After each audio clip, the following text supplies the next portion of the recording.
Bab 376. Pan Gui, Raja Pan. Roni Xiao memunggungi Eric Qin sambil menunggu dengan tenang. 1 menit kemudian, sebuah tangan memegang bahu Roni Xiao. "Secepat ini," gumam Roni Xiao. Saat dia berbalik, raut wajahnya langsung berubah menjadi tidak senang. Dia mundur 2 langkah ke belakang, pupil matanya penuh dengan rasa takut. Dia melihat 3 letnan keluarga Xiao semuanya terbaring di lantai, dada mereka hancur lebur, dan nafas mereka sudah berhenti. Hanya dalam 1 menit, 3 superior master level 4 tewas. Siapa kamu sebenarnya?"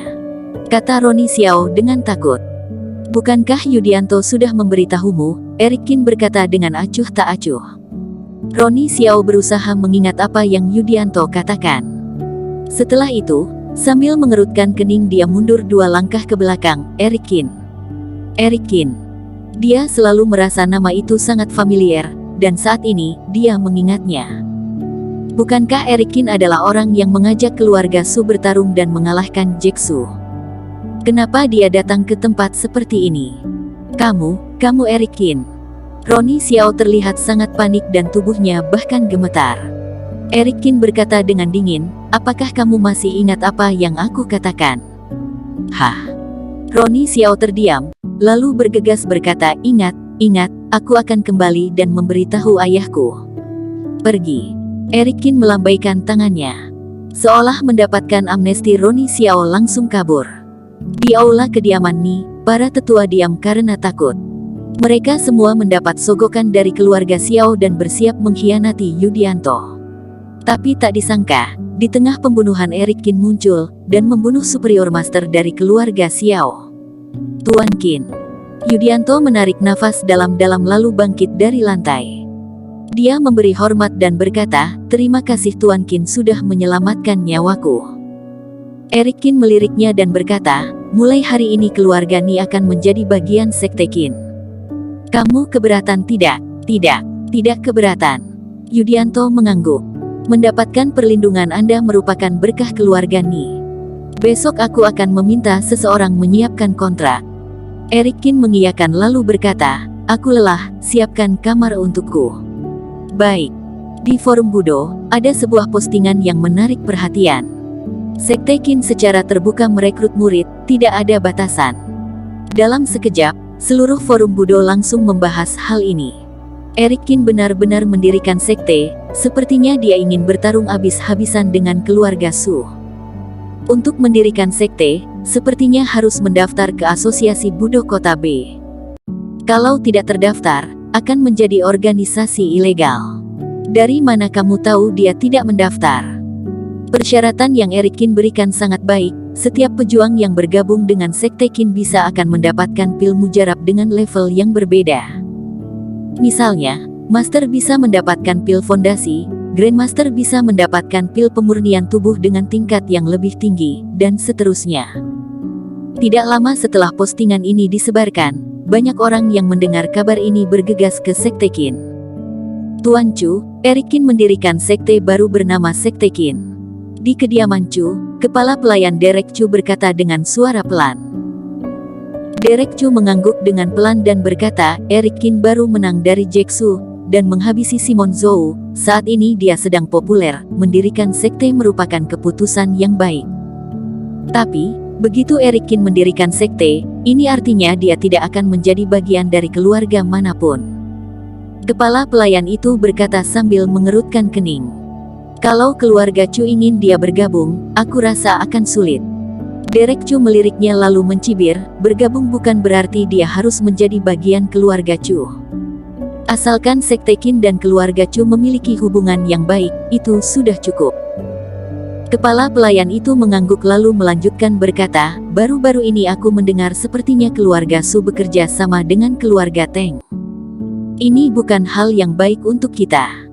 Derek Chu mencibir, "Ini cukup untuk membuktikan keluarga Su mulai takut." Sejak Jack Su kalah, kakek besar Su memutuskan bergabung dengan keluarga Budo untuk mengisi kekosongan ilmu bela diri dalam keluarga Su. Keluarga Teng berada di bagian selatan kota Ha, dengan cara ini juga bisa mengisi kekosongan keluarga Su di bagian selatan.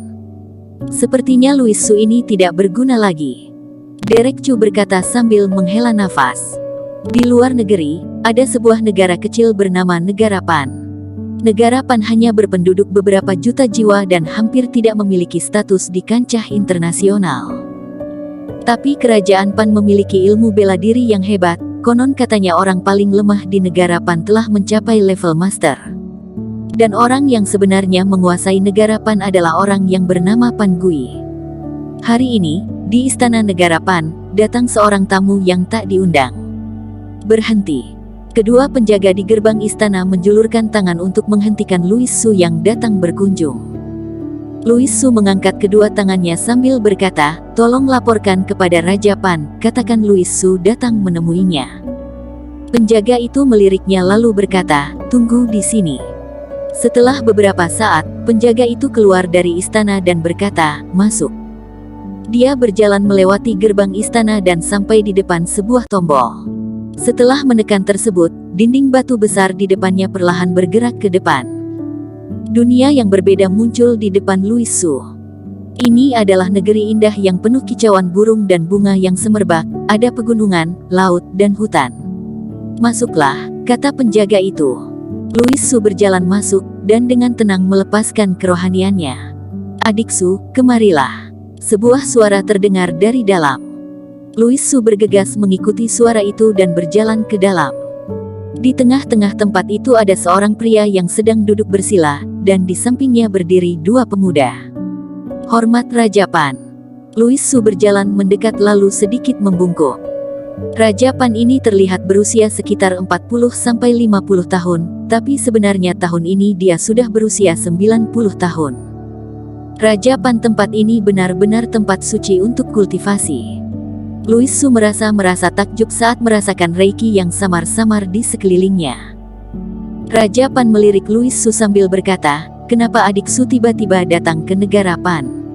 Ada apa?" Louis Su bergegas menghampirinya, sambil menghela nafas dia berkata, "Raja Pan, ada informasi yang harus aku sampaikan langsung kepadamu." "Oh." Raja Pan mengangkat alisnya, "Informasi apa?" "Adik seperguruanmu, Simon Zhou, sudah dibunuh," kata Louis Su dengan raut wajah sedih. Raja Pan menyipitkan matanya, lalu dia menghela nafas dan berkata, "Aku sudah lama menyuruhnya datang ke negara Pan. Tapi dia tidak mendengarkan dan bersikeras menetap di kota G.A.E." Selesai berbicara, Raja Pan diam sejenak lalu kembali berkata, "Siapa yang membunuhnya? Alexander Ye, atau Axel Tao, atau Gino Fan? Bukan mereka."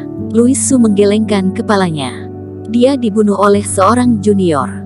"Junior?" Raja Pan mendengus, "Adik Su, jangan bercanda denganku. Meskipun adik seperguruanku tidak berbakat, tapi dia adalah seorang superior master puncak.